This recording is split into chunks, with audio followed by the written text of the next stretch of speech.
continues to conduct its public meetings remotely to help prevent the spread of COVID. The city is providing options for the public to attend through telephone, internet, and other means of remote access, and also provide the ability for persons attending the meeting not in person to hear each other at the same time.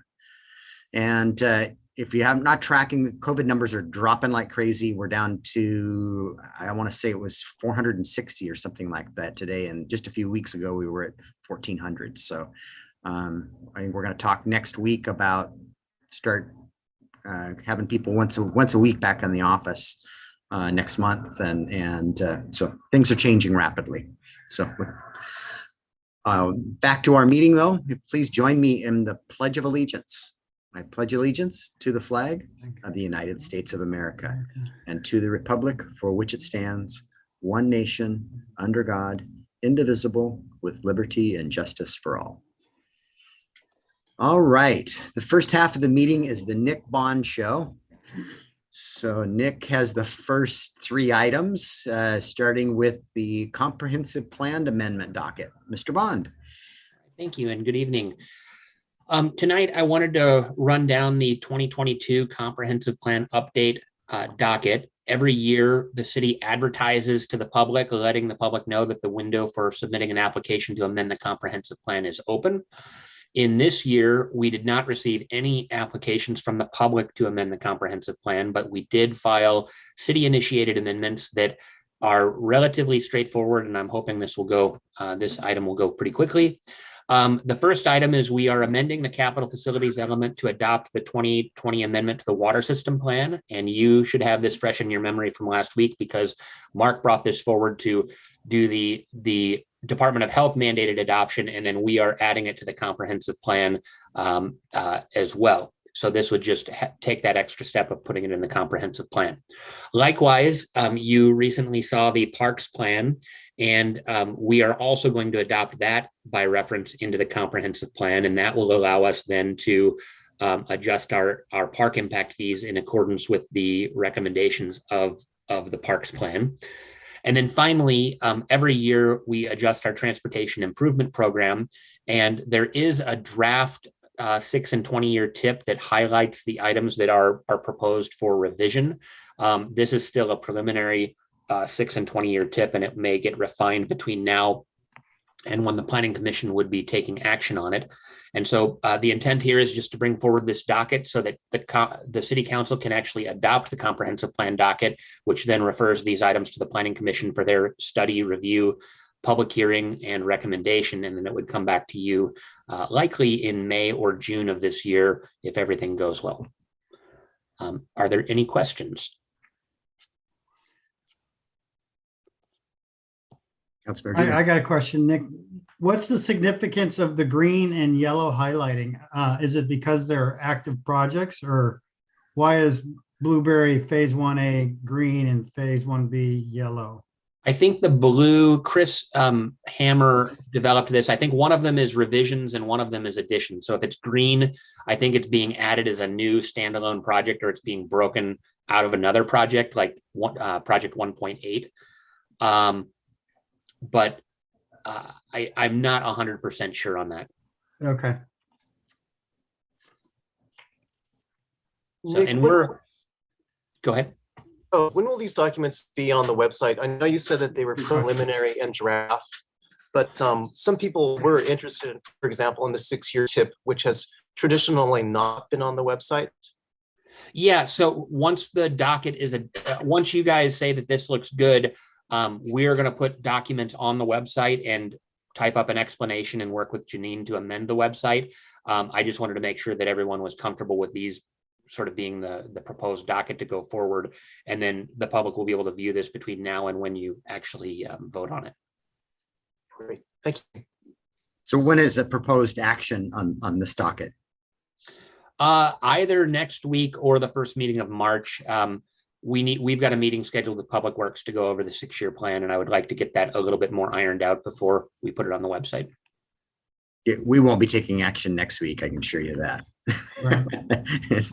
if you still have work to do with public work. Well, remember, this is only the list of things we're going to work on. It's not the final document. Oh, the final vote. Okay. Yeah, the final You're vote's going to not vote on the today. docket next week. Oh, that could work. Yes.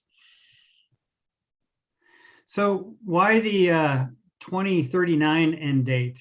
It seems kind of peculiar to pick a 13-year time frame. So there's the tier 1 and the tier 2. Yeah, Together, on tier they're 2. supposed to add up to 20, but it's possible that he did not change the date on the second sheet. Like I said, this is still just a really rough draft that he sent over. Okay. Yeah, it's supposed to be 6-year and 20-year plans. Yeah. But maybe we'll do it in 13 years.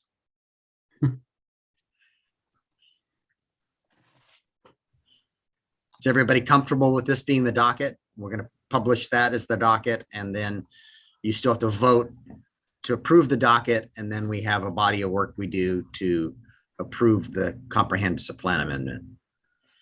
Goes to the planning commission and so on and so forth. Yep. Final adoption is targeted for when, Nick? Well, the planning commission, it's our hope that they'll vote on it. They'll make a recommendation in May, which would allow the city council to act in either May or June. But if the planning commission slides a month, then the whole process moves with it. All right. We just knocked out 20 minutes in 5. And you said it couldn't be done. Yeah, it's a good start. All right, the next one is yours too. It's the KRCC population targets. Yeah, so it is that time in our 8-year comprehensive plan update cycle where the Kitsap Regional Coordinating Council is meeting, and we are starting to set population targets for all of the cities in the county as we move forward with our 2024 comprehensive plan updates. Previously, I have presented information on PSRC's Vision 2050 to the City Council, as well as information on the countywide planning policies, which we actually ratified, I think, last September or October.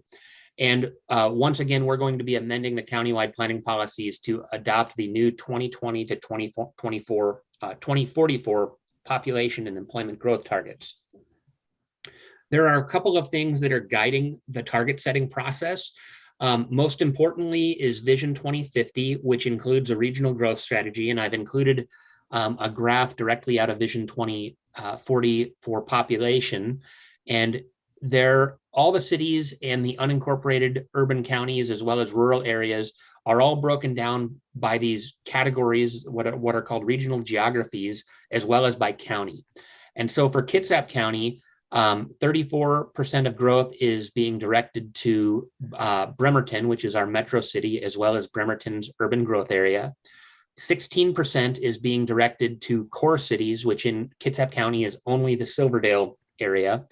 High capacity transit communities are supposed to plan for 36% of the county's projected growth for 34,000 people. There are no cities and towns categories in Kitsap County. So there's a 0 there. And then urban unincorporated, which is just the central Kitsap urban growth area, is 6%. And then 8% of growth is supposed to go to these rural areas. So for high capacity transit communities, there are actually 4 different areas that make up that regional geography: Bainbridge Island, Paulsbo, and Paulsbo's UGA, the Kingston area, as well as Port Orchard and its UGA. And so we are currently negotiating with those 4 geographic areas on how to divide up our share of regional growth. Right now, the target setting, we're anticipating making a recommendation to the KRCC board in March or April so that the board can move forward with action and adoption, hopefully by June of this year. And once adoption occurs, then ratification of those targets has to take place. And we will then know what amount of growth we are required to plan for under the PSRC framework.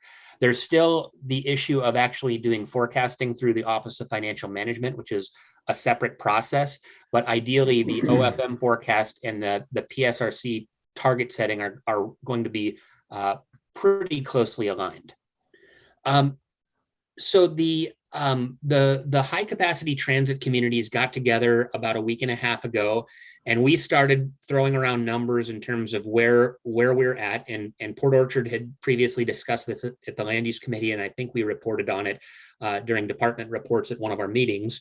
And so we were talking about a allocation of around 10,000 people for the city of Port Orchard between 2020 and 2044, which is a slightly higher number than we were planning for during the 2010 to 2036 planning period. So the reason that our number was set a little bit higher is because obviously McCormick Woods has become active, whereas 10 years ago, there wasn't much of anything happening in terms of development. And also we were starting to see just development in general picking up in the city after the recession and with the completion of the second Narrows Bridge. Right now, and if you're on economic development, you would have seen this presentation yesterday. We were talking about the 3 and 5 year population forecasting, and we have a huge surge of population growth coming into the city.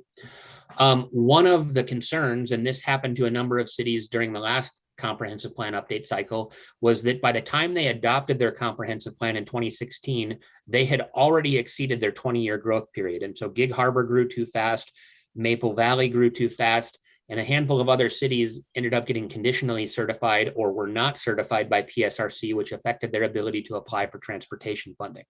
So it's really important that we take a number that is high enough to match what's actually happening on the ground, especially high enough to cover the amount of growth that we expect to see between now and or 2020 and the 2024 adoption date, but also that is realistic in the sense that our comprehensive plan needs to adequately assess what infrastructure is needed, what road improvements are needed based on how many people are actually going to be moving to the city.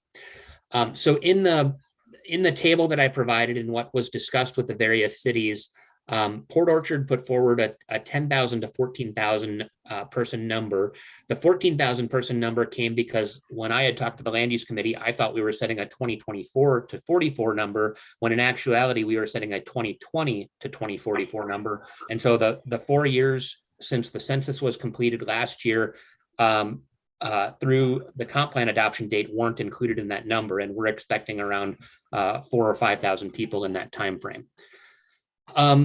What we realized was that all of the cities in the county who are in our geography are asking for more growth than there is available to be allocated. Paulsbo actually came out with a proposal that they receive more growth than they even currently have capacity for because they're seeking to expand their urban growth boundary. They have since backed off on that in my conversations with staff from Paulsbo, but it's not clear where Paulsbo is going to end up, because I do believe they want to expand their urban growth boundary, but they also don't, it's possible that they would be asked to take reasonable measures within the city limits before they could grow outward. The other issue is that the county has indicated, and they've also since backed off on this position slightly, but I'm meeting with them tomorrow. They've said that they need to have an allocation that reflects the capacity of the urban growth boundary. So in Port Orchard's urban growth boundary, the land capacity report showed that they had room for about 3,500 people, and they're asking for an allocation of 3,500 people. And what they had initially said was, if we don't get an allocation equal to our capacity, we're going to have to shrink the urban growth boundary, which we went through now twice previously, back in 2008 and 2016. And so Port Orchard and the county are going to be discussing this. And one of the proposals that we talked about was, well, maybe some of the residential land in the urban growth area needs to be converted to commercial so that it doesn't count against your population allocation, and instead help satisfy the employment need, which is the other half of this equation that we're not really covering tonight. The other issue is that Bainbridge Island really doesn't know what it wants. They've had some staffing changes and quite a bit of turnover on the city council. And so the interim director from Bainbridge Island said, well, we're going to look at our current growth rates and we're going to just project those forward. And what they didn't realize is that their current rate is around 0.9% annually which is about 6,000 people over the 24-year planning period. And so I think that is actually higher than what I've heard from people on Bainbridge Island previously and in other meetings with other staff. So I projected in this table just sort of a low number of 0.5% growth, which is 3,100 people, and a high number of 6,600. But Bainbridge is really the wild card because they probably should be taking a higher number considering they have a WashDOT ferry. But at the same time, they don't necessarily want the growth. And so, Hey, Nick, yeah, isn't part of the issue with Bainbridge that they had a moratorium on land division activities so that they were kind of stifling their growth at the same time? that probably reflects their lower growth rate. Yes. Yeah. And by comparison, Port Orchard grew at 3% growth rate over that same period. Yeah. So this is just my view, but I believe Bainbridge Island needs to take their share of growth, whether they want to or not. I don't know how the other jurisdictions feel about that or other people, but Bainbridge Island needs to put on its big boy pants, in my opinion. Yeah, that's easier said than done. I know. But Paulsbo feels strongly that way because it's pushing people into their community. Yeah. And Becky and I both, we had a plan Paul meeting today, and the challenge for Bainbridge Island is their form of governance.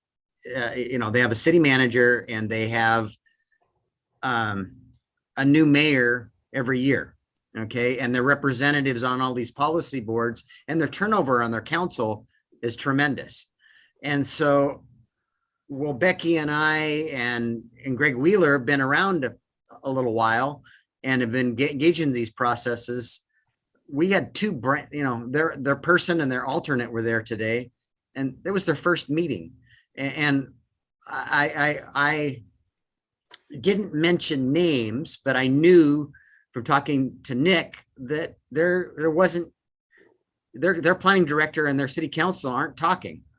Okay. And they're planning on, we're planning on in the next 60 days, having this figured out and moving ahead.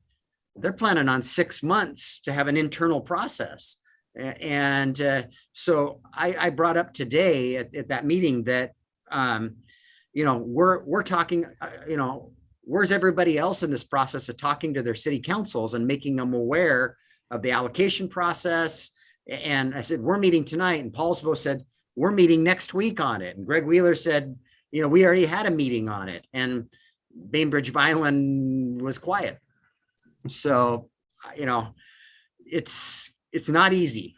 I'll just say that. And we can't probably impose it on them. So we'll just kind of see how it plays out. Nick and his body are doing a good job, and more to come on how it plays out. But we're asking them to do the work and to do it now and not have a prolonged process that really doesn't have any outcome. Well, I maybe with the deer in the headlight looks they're giving us, we can impose on them. Yeah, we can try. I know you can only try as hard as you can. Yeah. Yeah. My sense of Bainbridge Island is that if we threw out 4,500 or 5,000, which is, they currently have the land capacity to support that much growth, there may be some initial pushback, but I think that's tolerable for them. Mm-hmm. If you give them a number that's higher than 5,300, where they have to go and make zoning changes to accommodate that growth, that's going to be a much more painful process.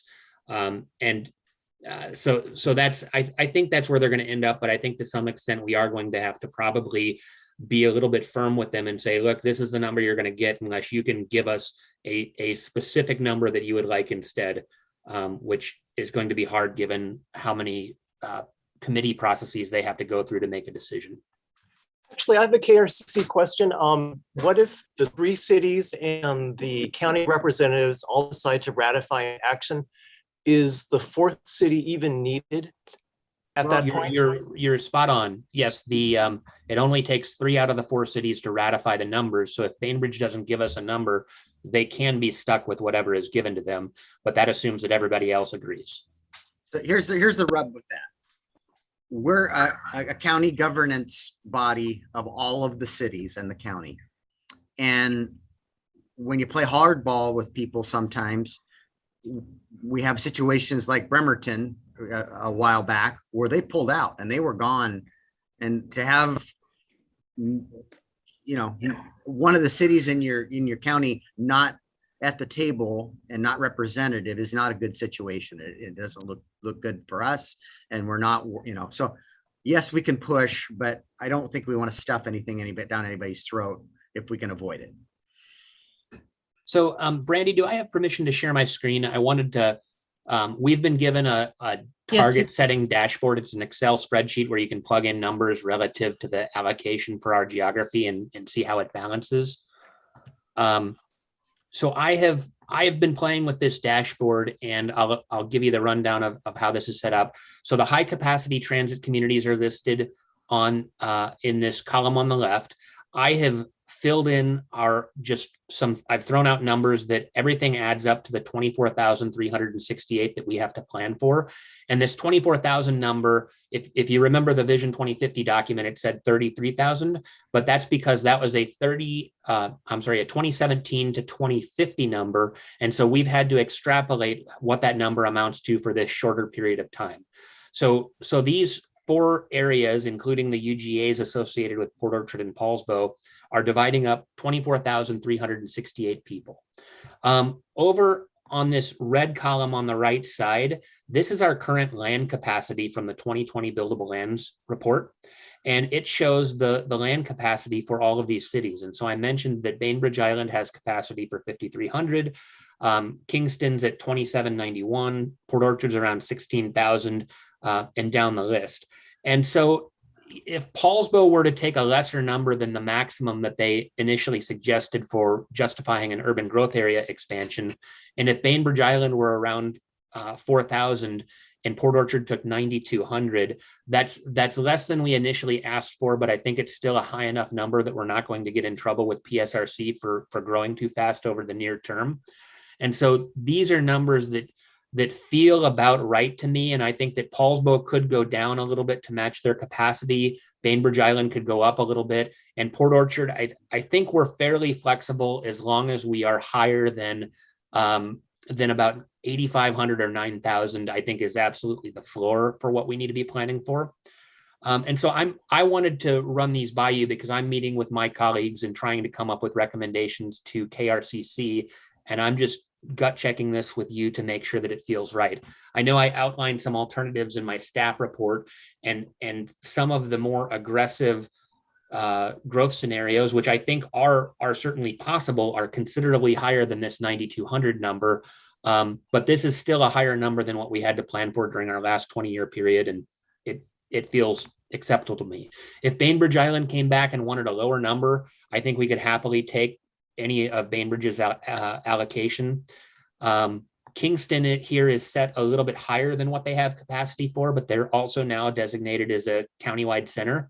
And so I think that they want to plan for a little bit more growth than they have room for so that they can justify some of the zoning changes that are needed to make that a center under PSRC guidelines. So I'm curious to hear your thoughts on just kind of these spitballing numbers that I've thrown out here. Sean? Yeah, I would say they're not spitballing numbers. From what we heard from you yesterday with your spreadsheet at EDC, I think there's data to support all of that and then some. So totally comfortable with those numbers. It might actually be low, but exactly. It's low. I'm good with running with that to begin with. I'm also comfortable with it. And I keep wondering why Southworth isn't even listed here, but that's another discussion. Sorry, Fred, you're wondering what? Why Southworth isn't even listed if Kingston is. because it's And not. I know why it's not, but it's just not an it urban always growth strikes area. me as odd. It's not a designated urban growth area. Mhm. Yeah, they're under the rural category, so they're taking their allocation out of this 5,415.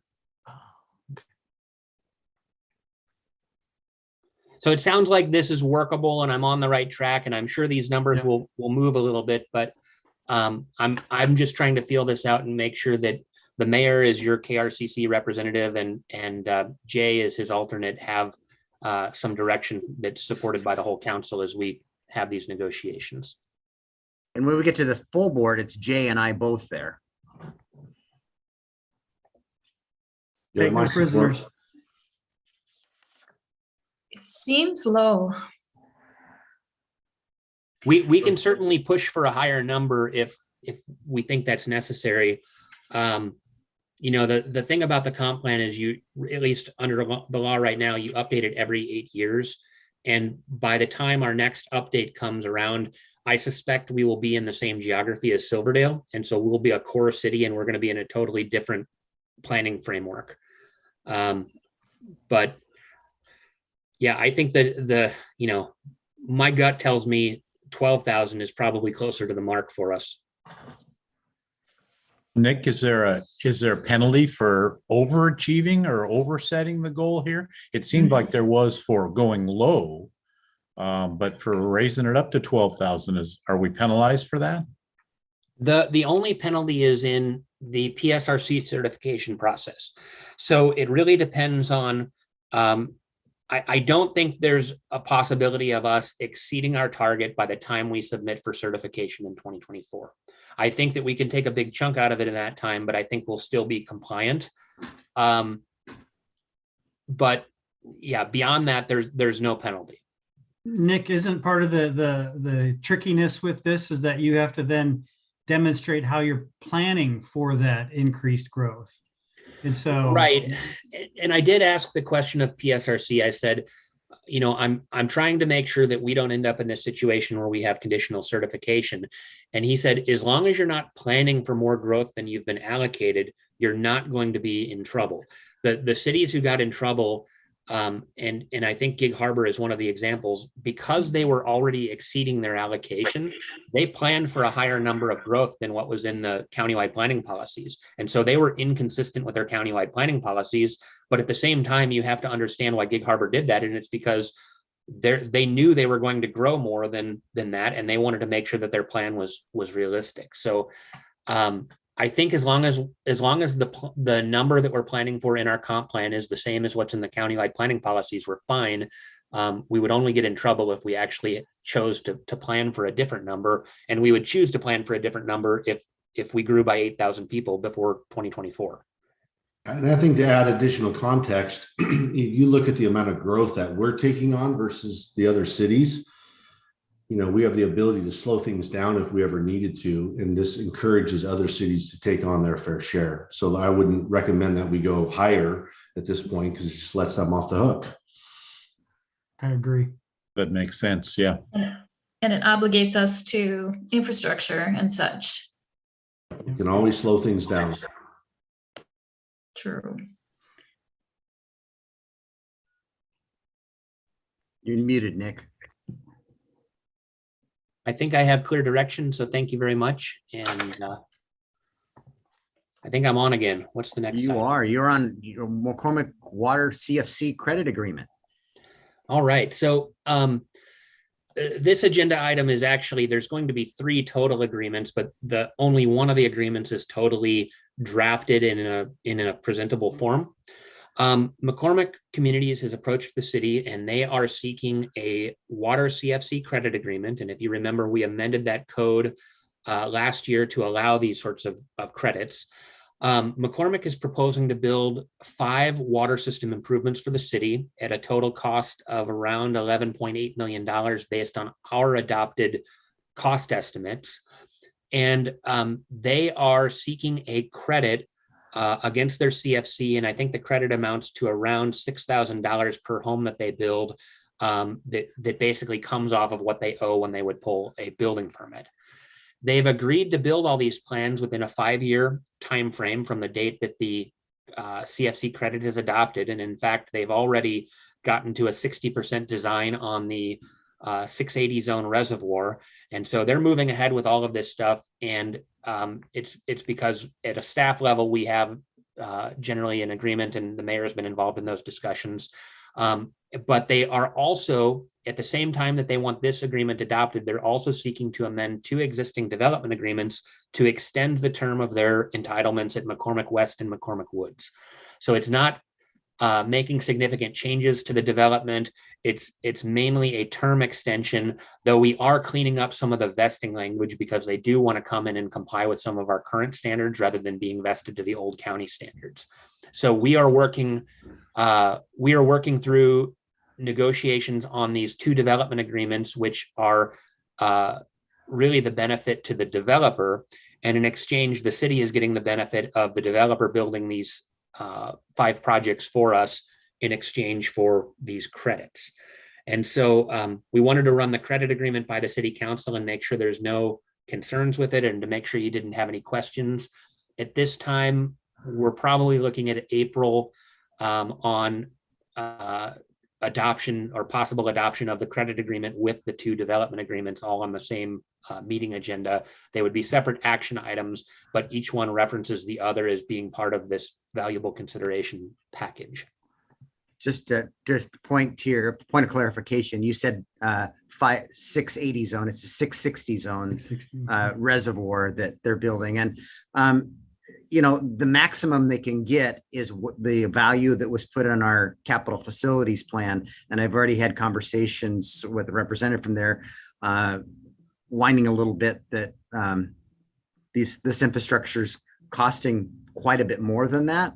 And they're going to have to cover that difference. And I shared with that individual, they built the 1 reservoir, and we really wanted 1 reservoir instead of 2.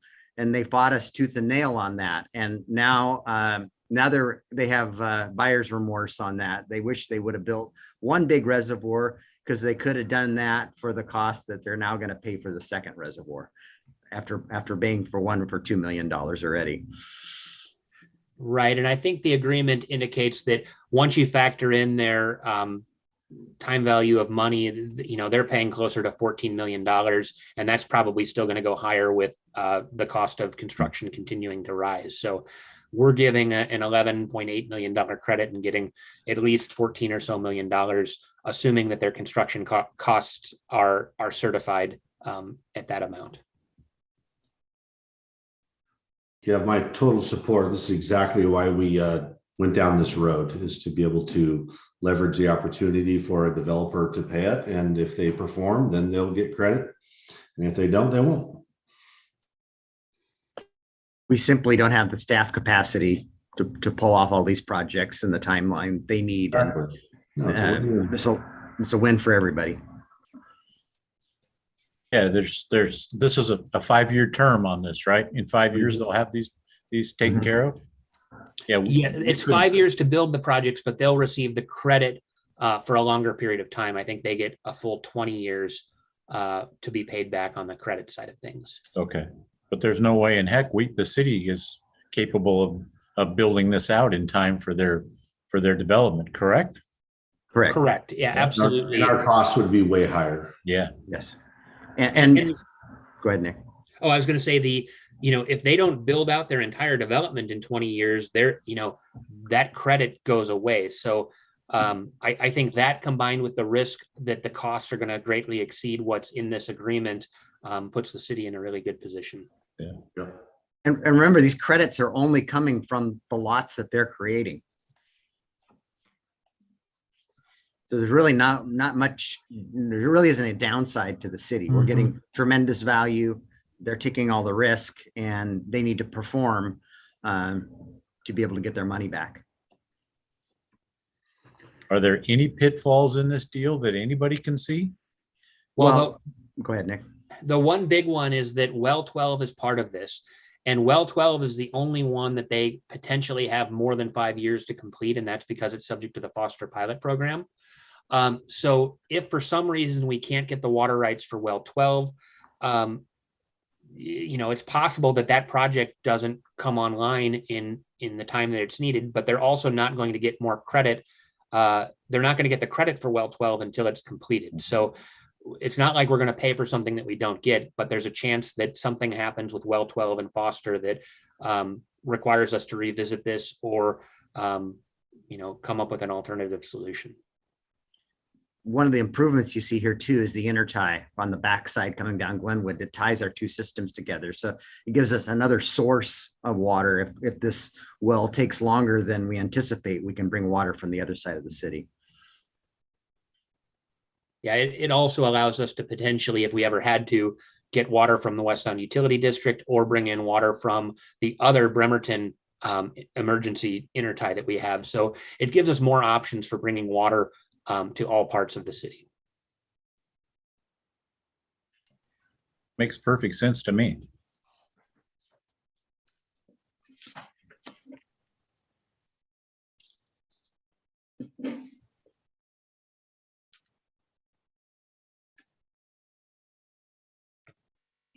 All right, I guess I'm back on here. Huh?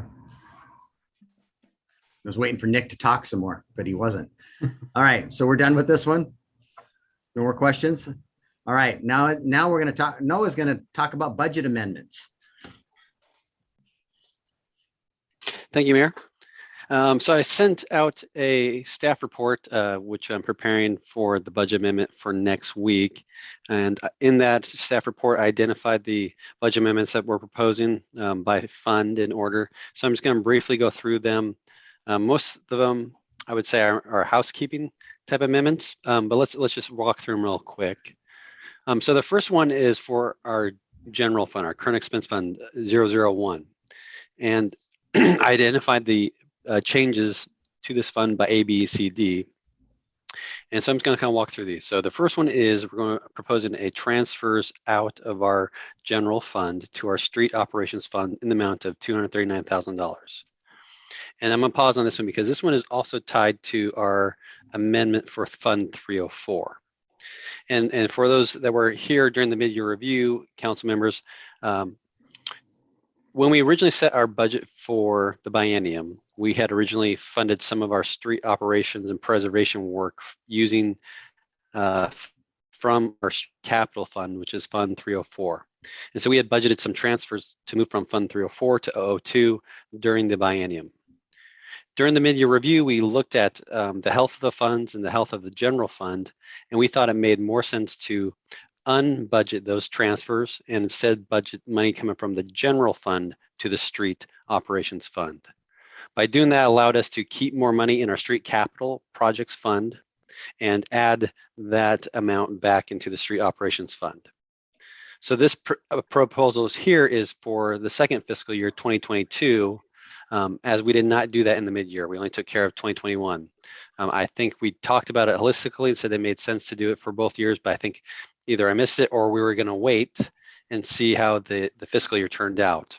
And so with a nice, again, healthy fund balances moving into 2022, I would propose that we take the same approach and reduce the transfers monies moving from 304 to 02, and instead fund that transportation work coming from our general fund, which is extremely healthy. And again, the emphasis of doing so is going to be bolstering our street operations fund for preservation and pavement work, as well as retaining a larger fund balance in our street capital project program for all the capital projects we have coming down the pipeline. The next transfer is, again, increasing transfers out. We talked about this one before. This is related to ARPA and how we're proposing to use the ARPA dollars. Again, in the mid-year review, we allocated the ARPA dollars to 2 water capital projects, McCormick Woods Intertie, as well as Well 11.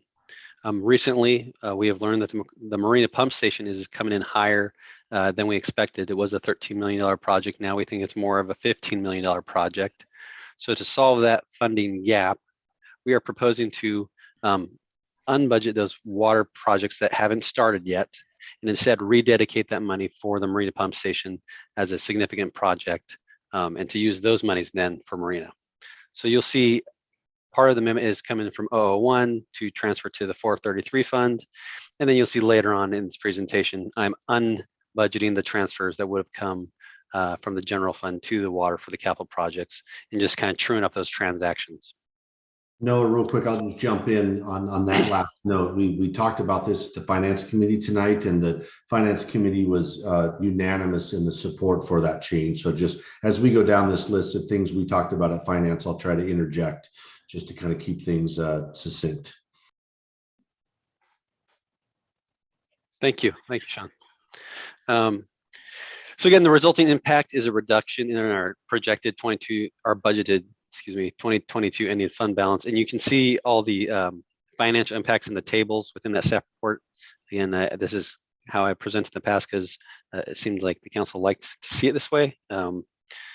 So moving on to the next fund, 002. Now, while there is actually no financial impact, it's more of a detail amendment when we upload the files. So I can see that I did unbudget transfer from here, but there's money coming here. So the net effect is 0.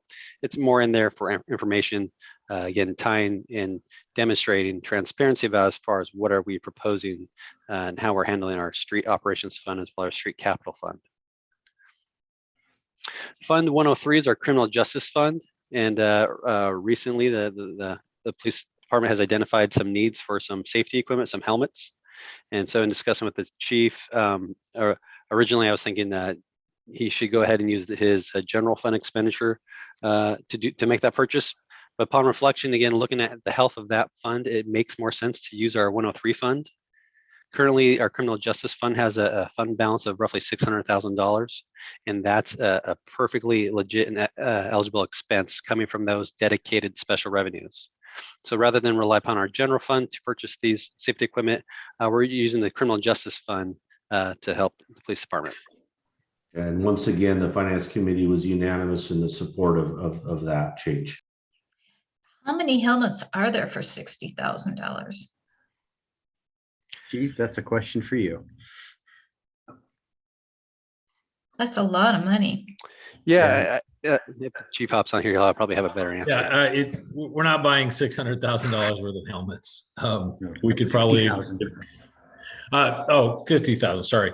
So the ballistic helmets, there's been some additional certifications. So the NIJ 3A helmet, which is the United States standard, has been surpassed by the European standard, which is a VPAM standard. So all of the federal agencies, so DEA, ATF, anything that looks like alphabet soup, has adopted these helmets. If you want more technical explanation, I can certainly talk ballistics and the research that went into it at the FBI. Chief, how many helmets? That was the question. How many? Sorry, 25 helmets. They're about $2,000 a piece. So everybody gets a helmet. Everybody gets a helmet. Yep. Except for the council members. No, I think we need them. So moving Thank on, the next amendment is for Fund 109, our real estate tax fund. Again, this is to increase transfers out of that fund to our 304 fund to support the Bay Street pedestrian pathway project. The council has already approved a contract for right-of-way services with our right-of-way agent. We just did not, we were hoping to time the right-of-way purchases. At the same time, we would propose this amendment to fully fund that contract. But the council has already approved the contract and already approved the expenditure side. This amendment is what I would say is a cleanup item to bring some revenue in, as we've always discussed, to support the payment of that contract. Then moving on to number 5, we are looking at Fund 304, which is again is our Street Capital Projects Fund. And so this is really just reflecting all the amendments we've discussed already, between reducing that $239,000 out of that fund and also reflecting $500,000 going into that fund and $500,000 being spent from that fund. Likewise, Fund 413, the Water Capital Amendment, is eliminating the 2 transfers. So the 2 transfers in, as well as the $900,000 total, which would have been expensed out. So there's no impact to the ending fund balance. Again, just tying the 2 amendments together. Number 7 is an amendment for our Fund 423, which is our Storm Drainage Capital Fund.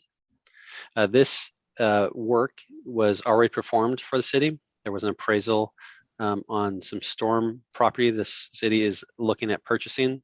Again, I was hoping to tie all these amendments together at the time we would actually be making the purchase on that right of way. but it looks like it's going to be a few more months. So I just want to clean it up in this amendment and ensure we recognize that capital expenditure as well as the revenue for that right-of-way service, the appraisal. Again, that was only a $5,200 expense, but this is more the kind of cleanup, recognizing that we did make that expense. And then next we come to, again, 433, our sewer capital fund. This is just reflecting now the full transfer from the general fund of our ARPA dollars to our capital fund for the marina pump station. So those are all the financial amendments we're bringing forward. You will also have in your packet an amendment to Exhibit A, which is to add 2 additional FTEs for patrol officer positions.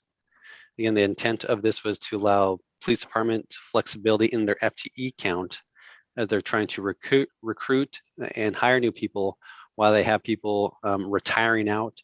So it gives the police department a little more flexibility in recruiting and planning for the city as they go forward.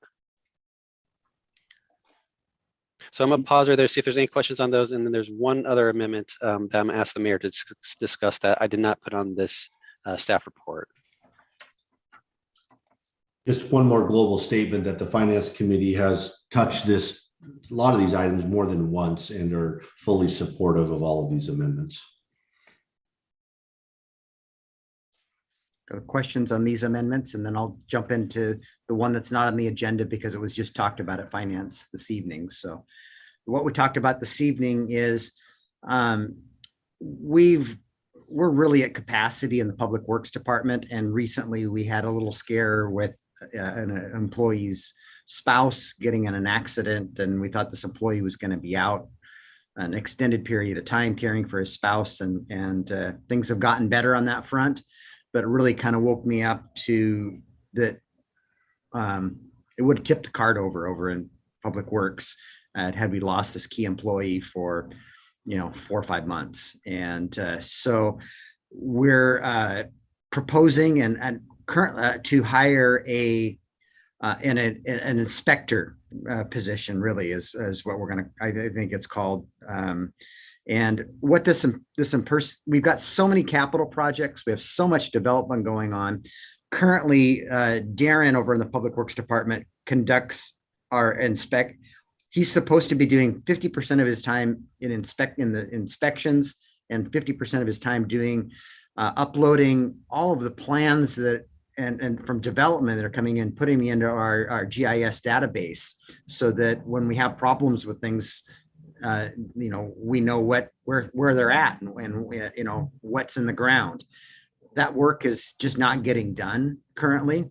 We've got Christian, who we've hired this last year, backing up Darren. He shouldn't be doing inspection work, but the volume of work is just so high. They're working even alternating on Saturdays to do inspections. We want to get Christian back doing development, plan review type activity. I want to get Ian a little bit. He's solely doing plan reviews and want to be able to do some in-house design stuff. And Chris really needs, I really need Chris doing transportation. We have so many transportation needs and grant opportunities that we could be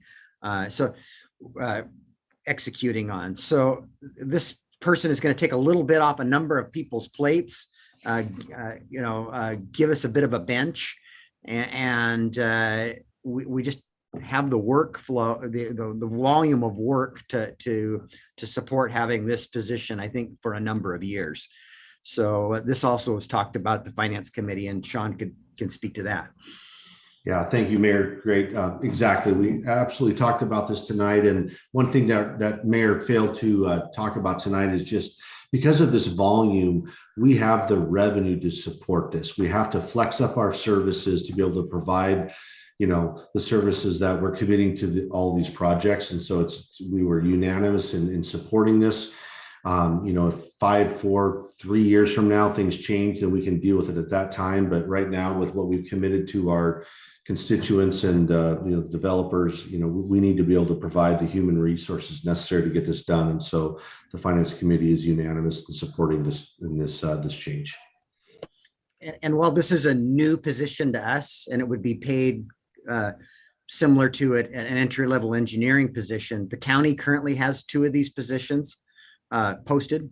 Bainbridge Island has one and Port Townsend has one, as well as a number of cities on the other side of the pond in the Puget Sound. So everybody's got a lot of capital projects and looking to hire this somewhat unique position. So I'm hopeful that we can attract somebody with the skill sets that it's got some advanced skills in the inspection realm.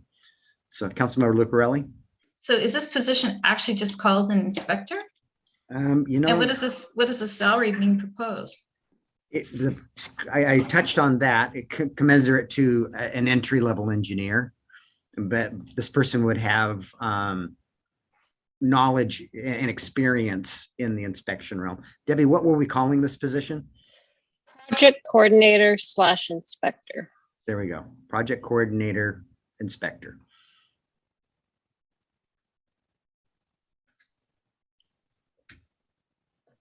So this person probably doesn't have an engineering degree, but has worked in the construction industry for a number of years and has relevant experience doing inspection work and project management work. I support having the kind of redundancy that you're looking for. I think you called it a deeper bench. I'm in support of that, and would hate to see the city hamstrung in a situation where somebody moved away or was otherwise not with us anymore. Yeah, we're not that we want to lose anybody, but we lose one key employee in that division and the wheels come off the cart, and we have too many big projects going on to have that concern. Yeah. All right, so we're going to add that one to this list also and bring it forward next week also, and then Debbie can post that job and see what we get. Okay, thank you, Mayor. All right, back to our agenda. Is that it for budget amendments, Noah? Mayor, maybe just one more comment that we talked about at finance tonight. You've seen the trends of growth. We talked about it tonight with Nick's reports, what's coming at us over the next years. And we can't wait until, we get to the finish line to add human resources. And so the finance committee tonight just kind of emphasized to the mayor and the directors to make sure that staffing plan is in line with, some of these expectations, because we have to be able to deliver. I agree. I hear you. The other thing I'd add, Mayor, is I sent out to the full council the monthly budget reports for January. So please take a look at those. Again, I'm commenting that all these funds have healthy balances and they're well budgeted for. So go ahead, take a look at that. That'll also make you comfortable, I think, with all these budget amendments. Revenue is coming in well. All right, we're to item 5. Debbie Lund's here to talk about hiring incentives for our police department. Thank you, Mayor. I think we just had a nice segue conversation into hiring. The police chief took to the finance committee in January a couple concepts that we wanted to bring to you at this meeting to just flesh out a little bit further before next week's meeting. So Chief Brown is here with me as well. 2 ideas, I've kind of labeled them proposal 1A and 1B because those both have to do with lateral police officers, and then proposal 2. So proposals 1A and B would be a hiring incentive for lateral police officers, a cash payment upon hire, half upon completion of probation. Chief initially proposed to finance committee a $5,000 cash payment. Finance committee also talked about a $10,000 cash payment to match Bremerton's. And in addition, we would like the authority to credit new lateral police officers with a balance of vacation and sick leave upon hire. Folks that have been working in those fields generally forfeit banks of time moving from one agency to the other. The second proposal has to do with current employees, and again would be a cash incentive to help bring people that they know, qualified applicants, to the city as an applicant that eventually potentially gets hired. Again, talking about $1,000 cash payment there, $500 upon hire and $500 upon completion of probation.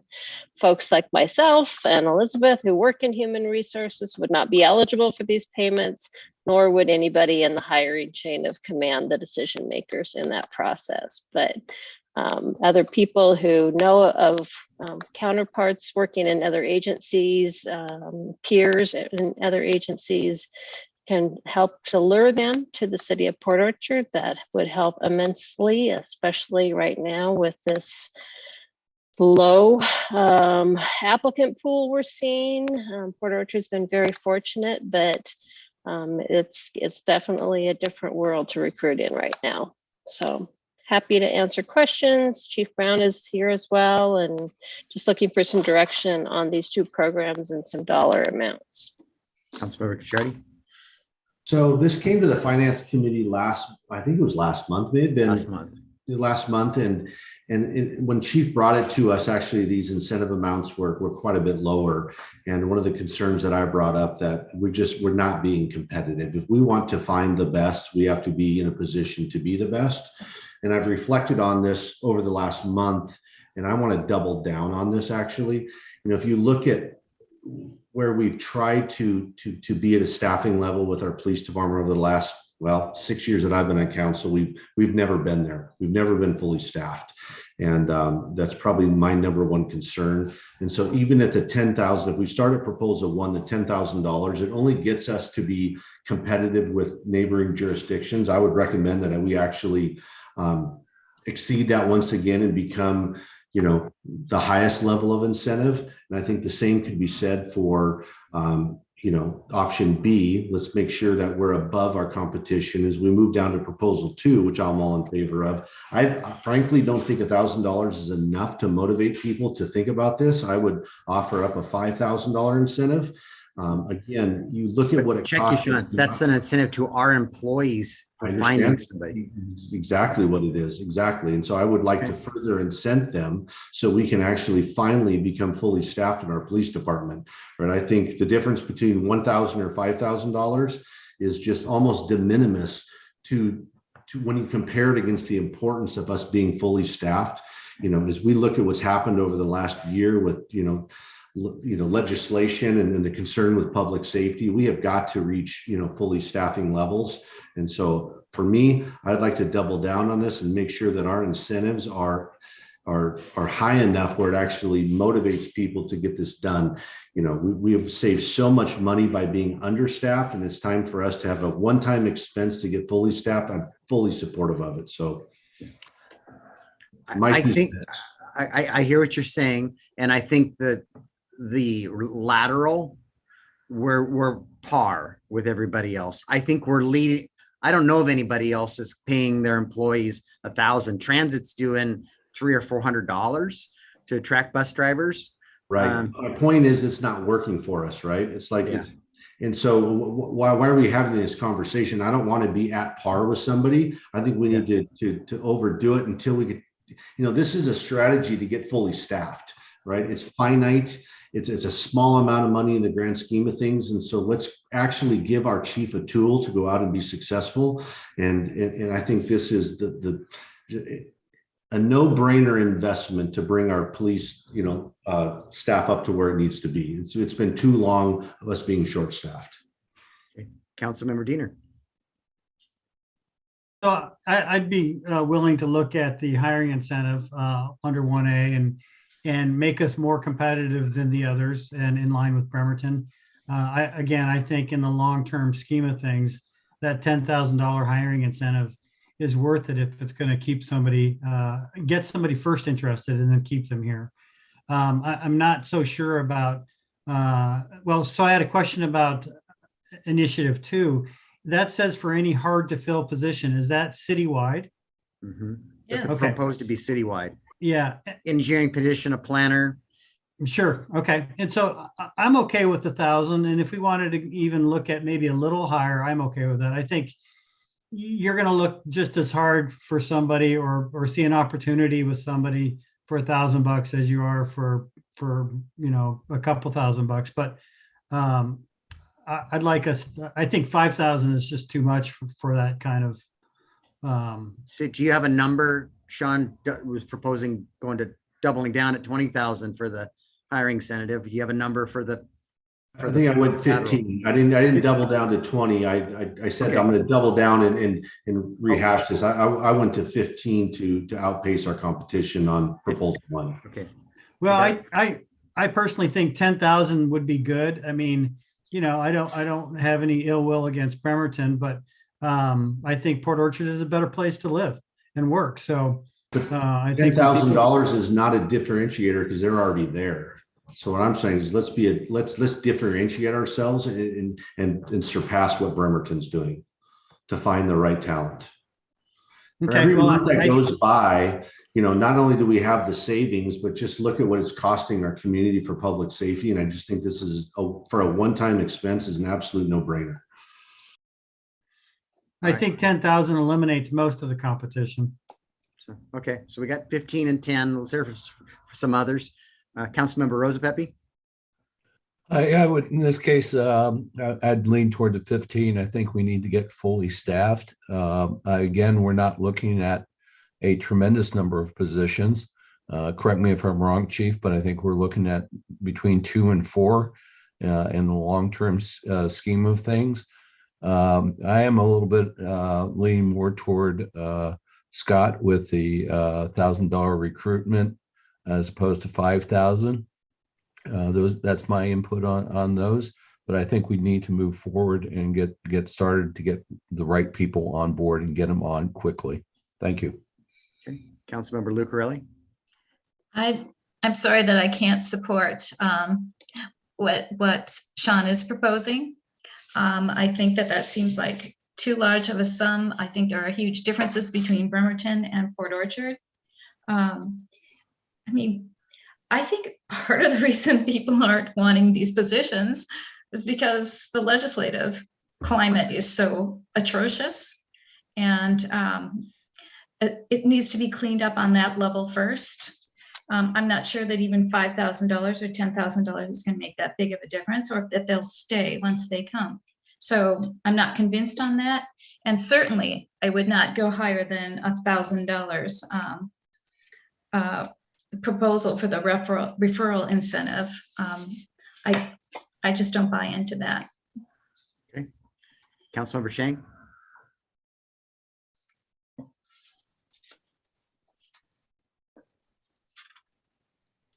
Okay, couldn't find the mouse. I am not opposed to what Sean's suggesting, but I don't have a dollar figure in mind. But listening to the discussion, what I'm wondering about is that how effective is the incentive and the amount that we're giving as opposed to the entire package? For example, the salaries and the benefits, are they identical, for Bremerton and Port Orchard?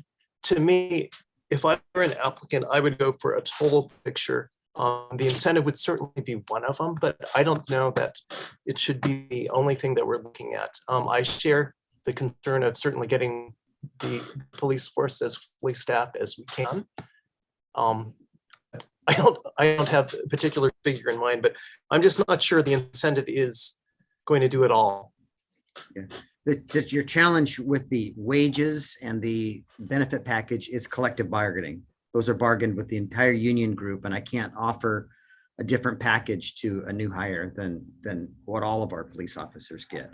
And that's their representative. We're in negotiations with them on their contract at this time. So so this is really probably one of the only tools that we have to put in our toolbox for in this realm. So we'll go to Councilmember Trineri. Yeah, thank you, Mayor. I do also agree with Sean in regards to the police incentive, increasing that to 15,000, making us the highest here in the county. Port Orchard is in need of more police officers. When we can get lateral moves coming in here, we have less training costs involved in it, and we have been behind for quite some time. And we've got the highest growth going on right at this point also. So I believe that makes perfect sense to go out there and attract the best available people we can in that respect. In regards to the in-house referral, I tend to agree a little bit with that $1,000 level, maybe $1,250 or $1,500 maximum. I don't think that needs to be as high, but I certainly agree on the police officers taking that to as high as 15,000. Thank you. Okay, I think the consensus is, Sean, go ahead. I just wanted to add one more point of rebuttal just to kind of Cindy's comments. Cindy, I totally appreciate where you've come from, and I know you and I have had conversations in the past, but this is an area where, to me, where we have payroll savings is an absolute injustice to our community. And every month that goes by, if you look at what's allocated in our budget for staffing with our police officers, it's so much larger than this incentive, and this incentive can be turned off. And so whatever we can do to bring our police force up to where we need to be from a staffing perspective, again, I will double down to support it, because every month that goes by that we're saving $20,000, $30,000, $40,000 a month because we're not fully staffed is not doing our community justice. And so if we have a one-time incentive to bring it up, it is well worth the investment. And so I just wanted to bring that into perspective, that this is not an area that I think it's acceptable for us to be saving money. And then again, back to the proposal 2 with the other incentives, if these are truly critical, team members that we need to fill, it's a one-time expense. And I don't know the last time we've had an internal referral that's even taken advantage of this. And I would rather set it where it captures the attention of our people, because if this is truly a need of our community, then again, that difference between $1,000 or $3,000 and $5,000, it's well worth it for us to get fully staffed so we can provide the services that we should be providing to our community. So I just wanted to phrase that in a different light. Go ahead, Cindy. So would there be a time limit on this? Is this going to go on indefinitely, or is it with a limited amount of time, or? Absolutely. It's for us to come up to staffing level, and then we shut the valve off. This is a tool to get us to where we need to be, and then we shut it off. So as we have openings, if we've had multiple police officer openings the entire 6 years I've been the mayor. We never get caught up. And we have 2 more retirements coming this year.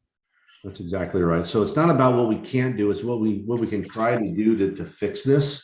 And again, if you just look at what we're saving every month, and I hate even to think of the word savings when it comes to public safety, we need to do this. Okay. So what I'm hearing, seems to be the majority support 15,000. Chief came asking for 5 and he got triple. Don't expect that every time. And I didn't even have to bring Donna. Yeah, Could I have 30 seconds just to give some perspective, sir? certainly. One of the things that we are noticing with our recruitment, especially with laterals, is that the market has changed enough that people are looking at regions with which to bring their families and move.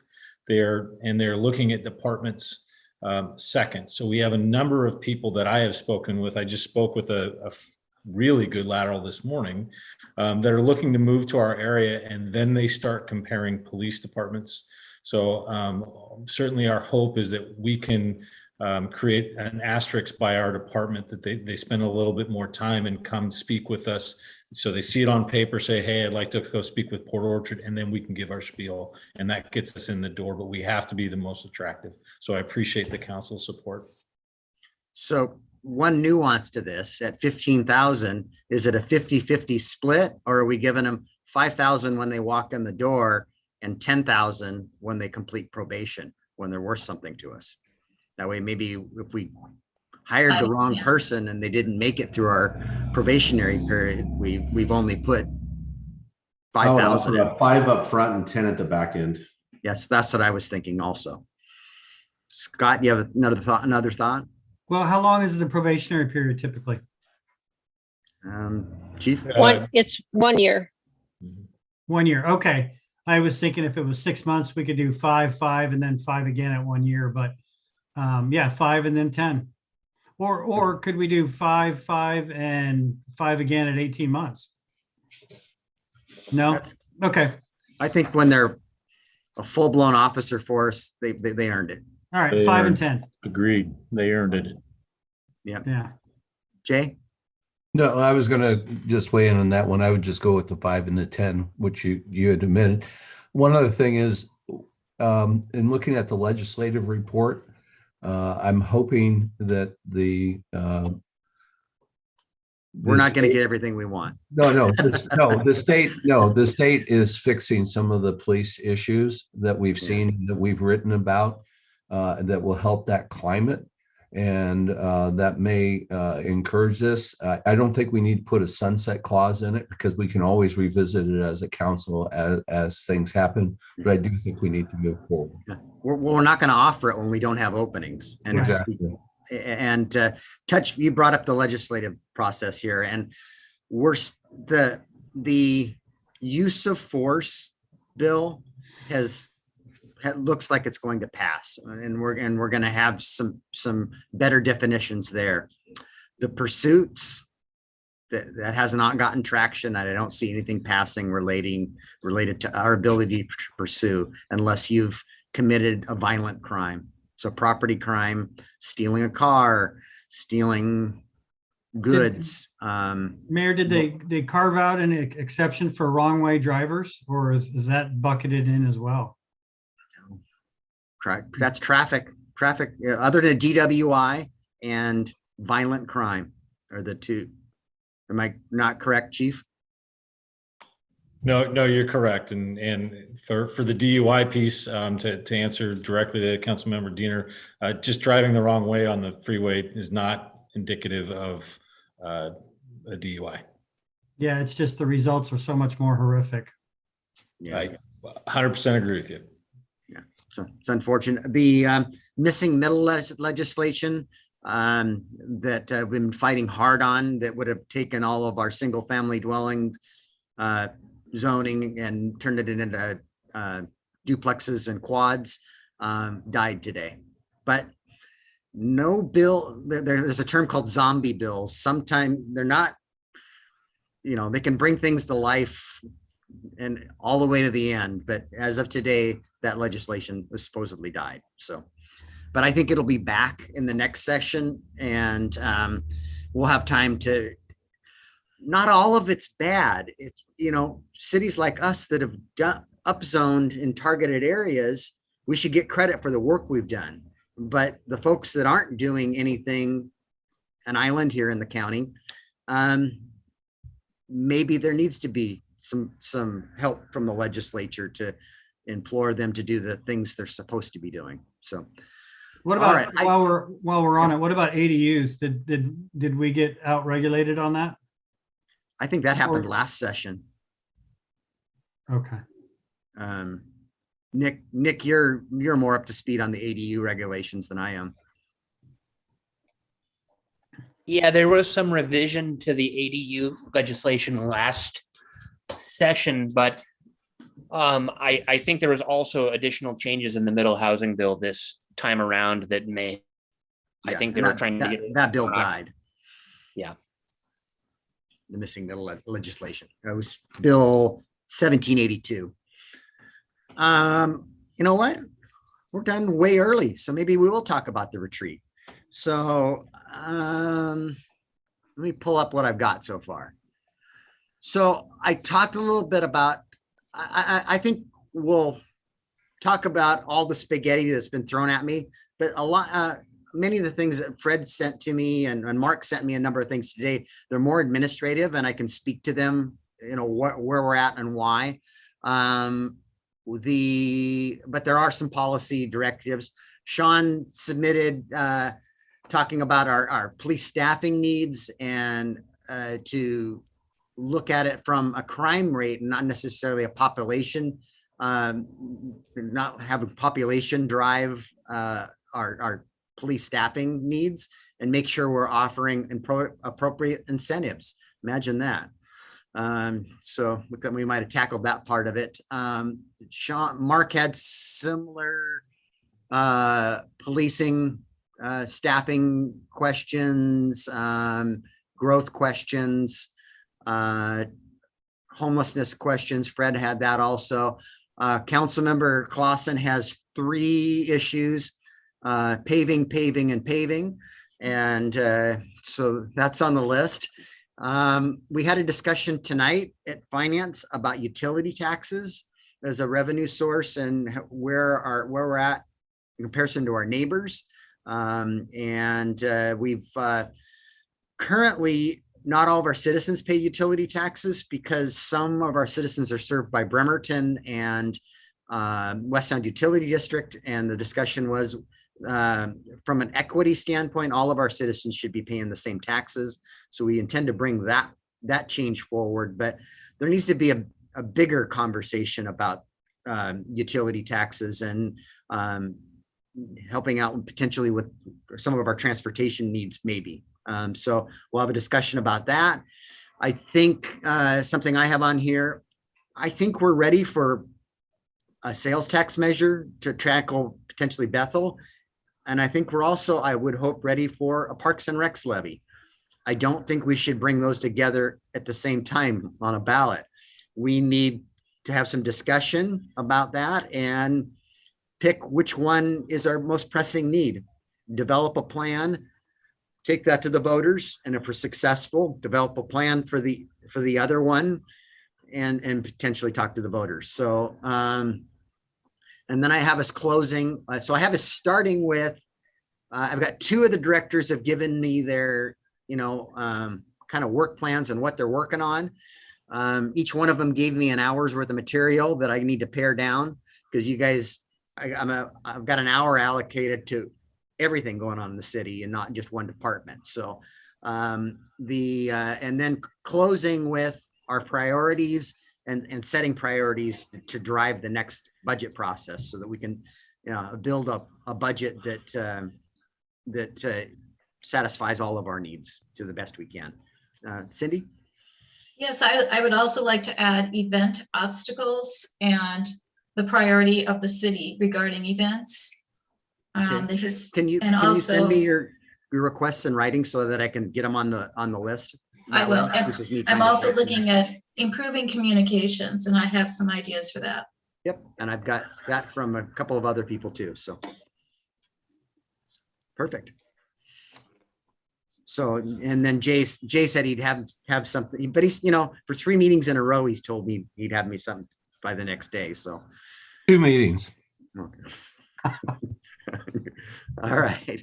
I don't have anything else. Mayor, I have a question. I think you brought it up earlier, and I think and correct me if I'm wrong, we had talked about going back to city council meetings when our communications were up. We expected that to be April.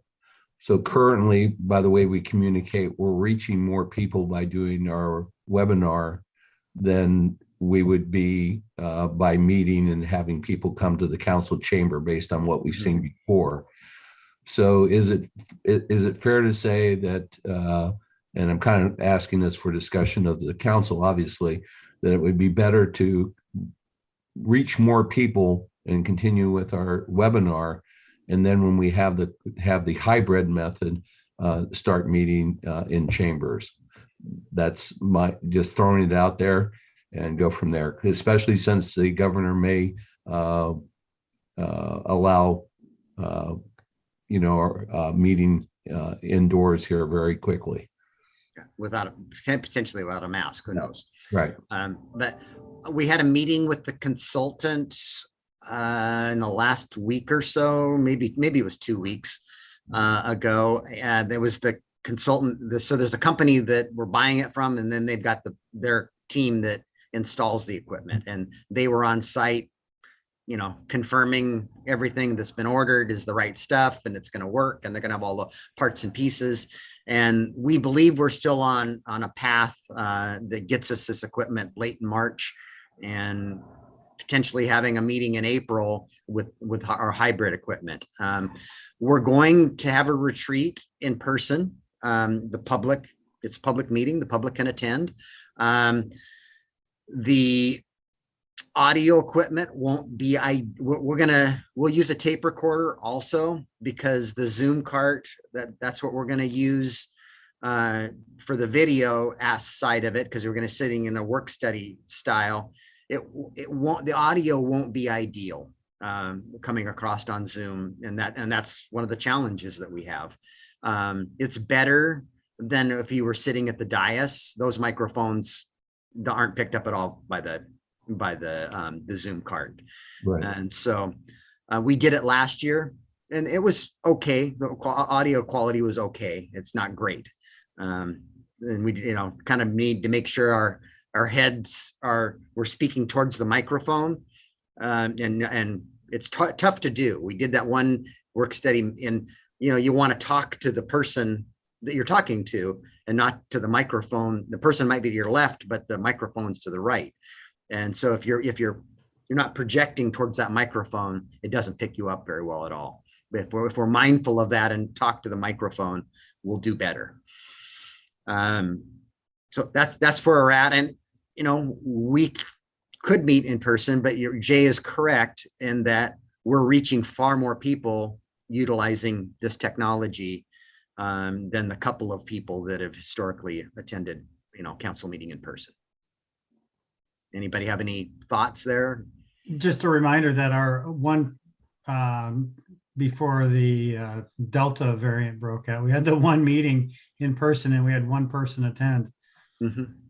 Which is pretty typical. It's 1-2 Yeah, people, not unusual. except for election season. Yeah. Yep. Okay. So we're stay the course. We've got the equipment ordered. We're supply chain issues, and they're telling us still the end of March. I'll continue to communicate and check in on that. So anything else for the good of the order? All right. We're done before 8 o'clock. I didn't see that coming. See you, everybody. See you next week. Good night, everyone. Thank you. Bye. Have a good week, everybody. Good luck, Jay.